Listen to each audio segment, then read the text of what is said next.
Roland, can you sympathize with conservatives who say that this strikes them as anti-democratic, that you have a Congress that was elected, a Congress that ran against this sort of immigration reform, and we just had elections. It was a bit of a landslide for the Republicans, and now you have a president that's going to legalize 5 million illegal immigrants with the stroke of a pen while we're in the middle of the debate, not like what Reagan and Bush did, which were cleanup operations, but while we're in the middle of the debate and using this also as a threat.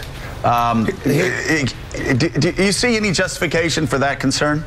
Well, look, I understand the point that they're making, but here's the thing that kills me when it comes to inside the Beltway politics. Yes, there was a midterm elections, but there also was a presidential election, and he's been elected twice. And so the midterm election somehow doesn't negate the presidential election that took place in 2012. And so he also, look, he got the popular vote versus these congressional races and U.S. Senate races. Look, I think one of the problems with the president is he made the calculated mistake of hoping for a bill, and he makes these public comments, and so now he has to counter his own argument, and that's crazy. Second of all, here's the other question he has to ask. Why 5 million? Why that number? Why not 6? Why not 7? Why not 8? And the White House is going to have to provide the lawyers to explain how do you arrive at this conclusion. And so to me, it's not a question of poll numbers and this, that, and the other, but they're going to have to actually make the case beyond simply his presidential address, and it throws into limbo these very people, because Al said it. What happens in 2 years? You make this kind of action, and then in 2 years, new president, it might get pulled back. Then what?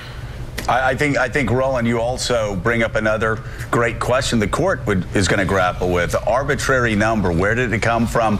Why does he have the authority to do this? Why not 7 million? Why not 10 million? Why not just hand out guest worker permits to everybody that's coming across the border? Let's bring in Jim Vandehei.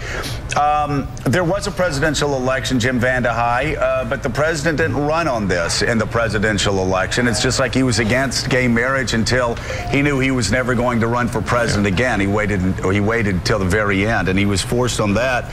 In this case, he waited until after the midterms because he didn't want to hurt Democrats. So, again, you're going to have a president signing something that he knows the American people are against, that he knows Congress is against. I'm just wondering if the Republicans may not be standing on as weak a ground as they usually do when they set their hair on fire.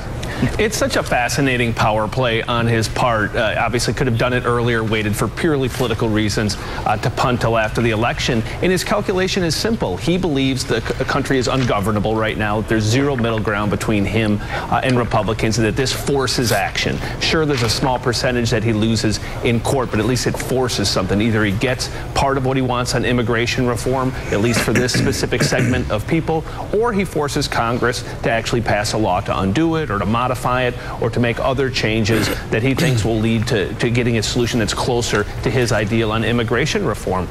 He basically said, shrugged after the election, said the hell with it. I'm not going to compromise with Republicans. I'm going to do a totally partisan act. And you saw, Jeremy's talking about it. You know what the Republican reaction is going to be. And I think it defines the next 2 years, makes it virtually impossible to get anything done in Washington. But the president would say that it's virtually impossible to get anything done with to begin with.